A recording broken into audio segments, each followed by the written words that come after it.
Merci de nous rester fidèles. À Bamako, il est 9 heures.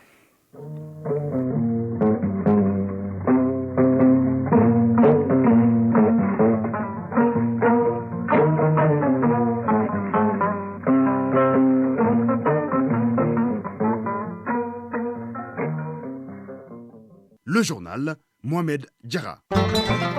Mesdames, Messieurs, bonjour et bienvenue. Les titres. Le président de la transition, chef suprême des armées, a reçu hier en audience les ministres en charge de la défense du Niger, du Burkina Faso et de la Russie au centre des échanges de la situation sécuritaire dans ces trois pays. C'est ce samedi que s'ouvre à la Havane le sommet des chefs d'État et de gouvernement autour du thème Défis actuels du développement, le rôle de la science, de la technologie et de l'innovation. Le ministre d'État qui représente le Mali prendra la parole ce samedi. C'est parti depuis hier pour les activités de la deuxième édition de la Semaine nationale de la réconciliation. Le thème est retenu Ensemble, engageons-nous pour relever les défis d'une paix inclusive et durable au Mali. À suivre en fin d'édition la paille des sports avec les compétitions interclubs de la Coupe CAF. Les deux représentants du Mali sont sur le podium aujourd'hui.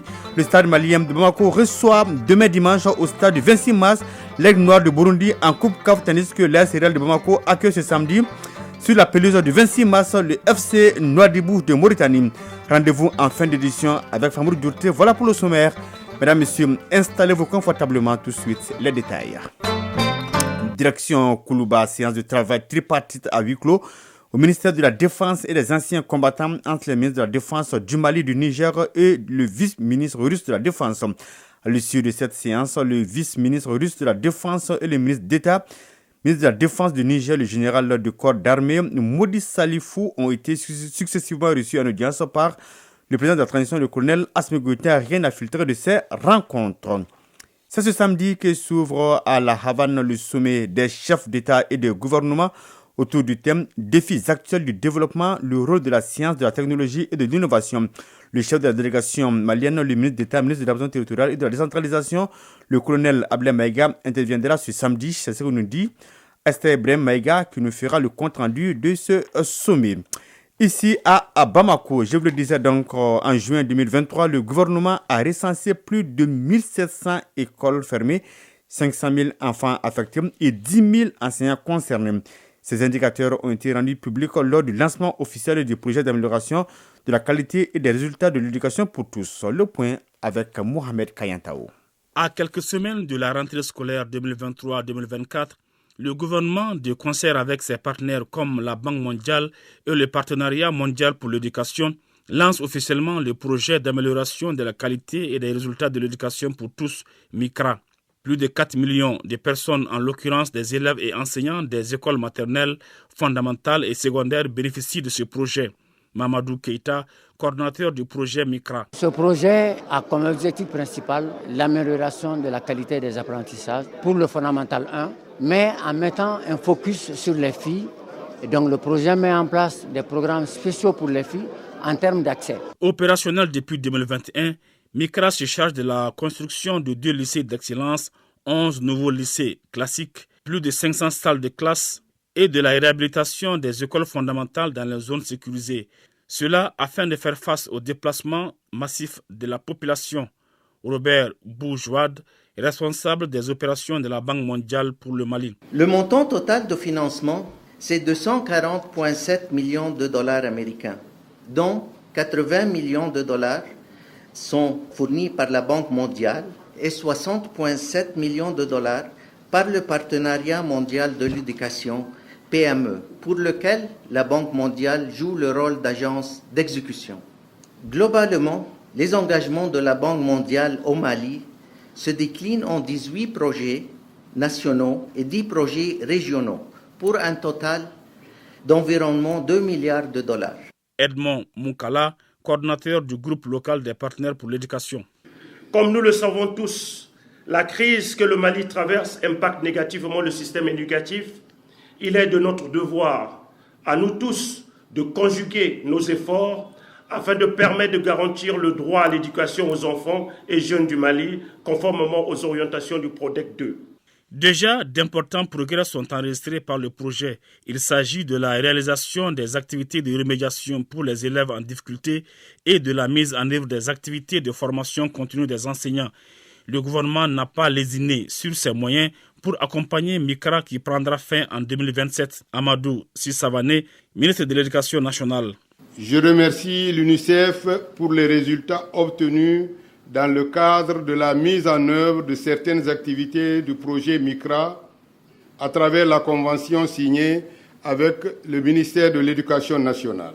Les interventions de l'UNICEF ont concerné l'éducation en situation d'urgence. De nombreux enfants restent malheureusement encore pris dans des situations d'urgence. Dr Shogel Kokala Maïga, Premier ministre. Je déplore seulement que beaucoup d'enfants, à cause de la situation actuelle, sont privés d'école. En juin 2023, on dénombrait plus de 1700 écoles non fonctionnelles, 500 000 enfants affectés et 10 000 enseignants concernés. C'est des indicateurs qui donnent à réfléchir. Une quinzaine de membres du gouvernement sont aux côtés de Dr Shogel Kokala Maïga pour le démarrage officiel de ce projet qui permet de relever les défis liés à l'éducation pour tous. Le ministre de la Réconciliation, de la Paix et de la Cohésion nationale chargé de l'accord pour la paix et la réconciliation nationale, le colonel-major Ismaël Ouagué, a lancé hier la 2e édition de la Semaine nationale de la réconciliation. Le thème retenu cette année est « Ensemble, engageons-nous pour relever les défis d'une paix inclusive et durable au Mali ». C'était au cours d'un point de presse, la synthèse avec Mamari Kouni. Une semaine pour faire véhiculer des messages de paix et de réconciliation. Cette 2e édition de la Semaine nationale de la réconciliation, qui précède la commémoration de l'accession de notre pays à l'indépendance, est un espace approprié pour favoriser le vivre ensemble. Colonel-major Ismaël Ouagué, ministre de la Réconciliation, de la Paix et de la Cohésion nationale, chargé de l'accord pour la paix et la réconciliation nationale. Le thème retenu pour cette 2e édition est « Ensemble, engageons-nous pour relever les défis d'une paix inclusive et durable au Mali, à restaurer la paix et à renforcer la cohésion nationale et le vivre ensemble entre toutes les filles et les fils du Mali, en assurant un meilleur ancrage des valeurs de réconciliation et de vivre ensemble, célébrant les idéaux de vivre ensemble et de cohésion sociale à travers notamment les activités éducatives, socioculturelle et de solidarité, sur la promotion du patriotisme, du civisme, de l'éducation et la culture de la paix et de la cohésion sociale, et sur le rôle de la place des légitimités traditionnelles et religieuses. Cette semaine sera meublée par plusieurs activités identifiées et retenues par la Commission nationale d'organisation. Elle concerne les domaines suivants: l'éducation, les arts et culture, la citoyenneté, le civisme, le sport, la coopération entre civils et militaires, la promotion du genre et la solidarité. Le ministre en charge de la réconciliation a exhorté les hommes des médias à contribuer pleinement à la réussite de cette édition à travers la transmission des messages de paix et de réconciliation. Un accent particulier doit être mis sur les valeurs fondamentales relatives au partage, à la tolérance et au vivre ensemble. La célébration de cette semaine qui se tient du 15 au 21 septembre 2023, faut-il le rappeler, est une recommandation de la conférence d'entente nationale tenue en 2019. Le PAISOL, c'est le programme de promotion des systèmes de culture agroécologique et de protection des sols. Les responsables du programme ont tenu hier la première session de leur comité de pilotage. Cette rencontre marque également le lancement des activités du 10 programmes dans 3 régions et 6 cercles du Mali. Le point avec Sokona Kamisoko. Le programme de promotion des systèmes de culture agroécologique et de protection des sols, PAISOL, est conçu par le gouvernement malien et la République fédérale d'Allemagne. Elle a pour objectif d'améliorer la durabilité et la résilience de l'agriculture pluviale familiale. Mohamed Soumaré, coordinateur national du projet PAISOL. C'est de développer une stratégie de diffusion des bonnes pratiques agroécologiques dans nos zones d'intervention et de développer des plans agroécologiques pluriannuels au niveau de chacune de nos communes d'intervention. De développer des boutiques bio-intrants ou avec des semences qui puissent être facilement utilisées par les populations locales en conservation des eaux et des sols, en agroécologie. D'une durée de 59 mois, le programme PAISOL est financé à hauteur de plus de 10 milliards de francs CFA. Sa mise en œuvre doit permettre de booster la production agricole au Mali. Astrid Meyer, première secrétaire à l'ambassade de la République fédérale d'Allemagne au Mali. Cette initiative soutiendra directement environ 000 exploitants agricoles d'élevage, association sur 5 ans, et touchera indirectement environ 120 000 personnes. Lassine Damélé, ministre de l'Agriculture. La mise en œuvre de ce programme contribuera à la transformation structurelle des chaînes de valeur agricole pour une croissance inclusive et durable, telle qu'exprimée dans le cadre stratégique pour la relance économique et le développement durable, le CRED 2019-2023.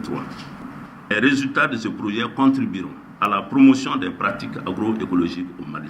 Le programme PAOSOL intervient dans 3 régions du Mali, à savoir Kay, Koulikoro et Sigassou. 9h09 à Zebala, tenue à Bamako de la 7e Assemblée générale de la Fédération des associations professionnelles des systèmes financiers décentralisés de l'UEMOA. Cette rencontre qui a regroupé les participants des fédérations des 8 pays de l'UEMOA a pour objectif de faire le bilan des activités menées et d'élaborer une feuille de route pour l'atteinte des objectifs fixés par la fédération. Le point avec Mamadou Fani. Cette 7e Assemblée générale de la Fédération des associations professionnelles des systèmes financiers décentralisés de l'UEMOA se tient dans un contexte de reprise des activités dans l'espace. Une reprise qui a vu une augmentation du nombre de clients et de dépôts dans la zone UEMOA avec des chiffres d'affaires de près de 10%. Cependant, d'autres défis restent à relever pour la Fédération.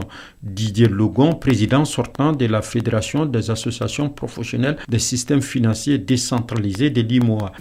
Il s'agit notamment de l'adoption de la nouvelle loi sur le secteur prenant en compte les attentes des SFD, de la nécessité d'amélioration des pratiques de protection des clients devient de plus en plus exigeant au niveau des États, au niveau du régulateur et des partenaires techniques et financiers, de l'adhésion de l'ensemble des SFD éligibles au fonds de garantie des dépôts. C'est désormais le Mali qui assure la présidence de la Fédération pour les 2 années à venir, un mandat qui sera mis à profit pour poursuivre les réformes en cours. Modibo Koulibaly, président de la Fédération des associations professionnelles des systèmes décentralisés de l'UEMOA. Nous sommes dans un contexte de révision de la loi cadre qui nous régit, mais aussi par rapport au mandat même qui est confié à la Fédération. Dans un premier temps, c'est de promouvoir l'inclusion financière au niveau de l'espace UEMOA. Abdoulaye Traoré, secrétaire général du ministère de l'économie et des finances. Les pouvoirs publics des États de l'UEMOA ont constamment accompagné et soutenu le développement du secteur de la microfinance de notre zone monétaire. Les évolutions socio-économiques, sécuritaires et technologiques observées au cours de la dernière décennie ont imposé aux États une adaptation des politiques et stratégies en vue de tirer meilleur profit des opportunités qui s'offrent pour le développement socio-économique de nos États.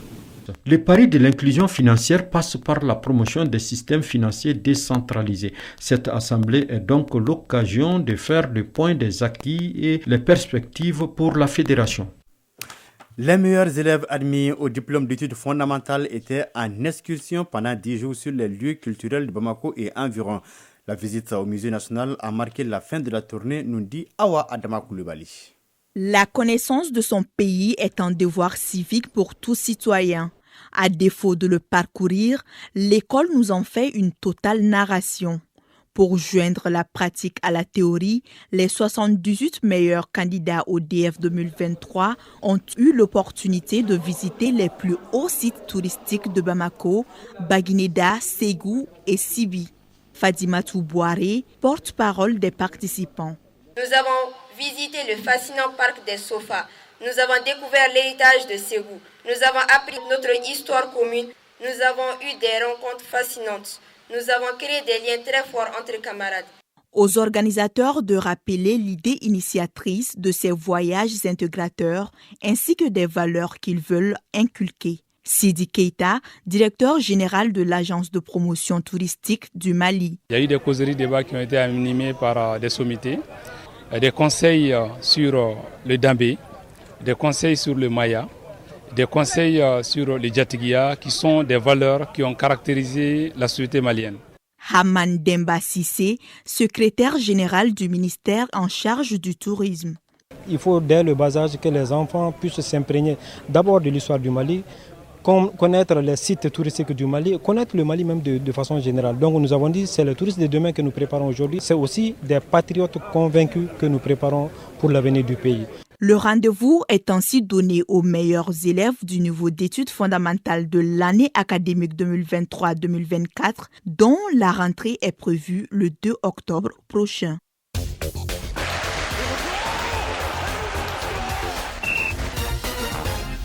Et on parle exclusivement football avec la finale de la Super Coupe Colonel Assimi Goïta qui se joue cet après-midi à Koulikoro.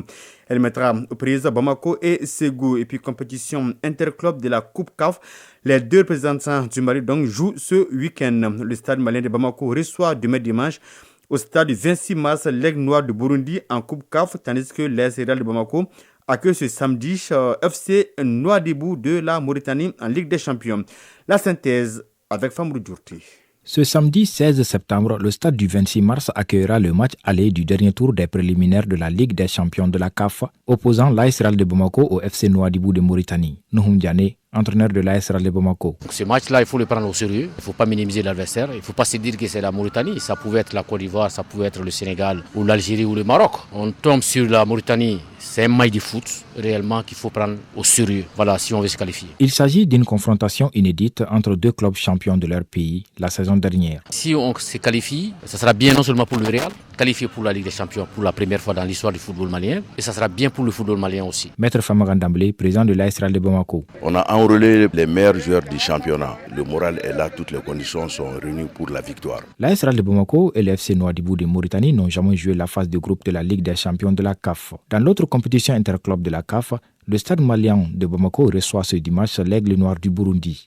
En ayant battu Ouattanga FC du Libéria lors du premier tour avec la manière, les Blancs de Bamako attendent de pied ferme l'Aigle Noir. Super Coupe au Colonel Assimi Goïta, le verdict de l'édition 2023 sera connu cet après-midi au stade Mamadou Diarra H de Koulikoro. La finale opposera l'équipe de Bamako à celle de Ségou. Durant presque un mois, le tournoi a tenu en haleine les jeunes du Mali. Écoutons le président de la commission d'organisation de la Super Coupe Colonel Assimi Goïta, le lieutenant-colonel Cheikh Mamadou Chérif Tunkara, au micro de Abdul Karim Kaba. Une belle finale parce que ça sera des équipes qui n'ont jamais remporté ce trophée encore. Ça veut dire que le trophée c'est très compétitif, c'est relevé. Cette Super Coupe a été l'occasion pour nous, un événement sportif, un événement social, culturel et même humanitaire. Bamako-Ségou, finale de la Super Coupe Colonel Assimi Goïta édition 2023, c'est ce samedi à partir de 16h à Koulikoro. Ce vendredi, l'équipe de Tombouctou s'est emparée de la 3e place en battant celle du CNT au tir au but, 4 tirs réussis contre 3.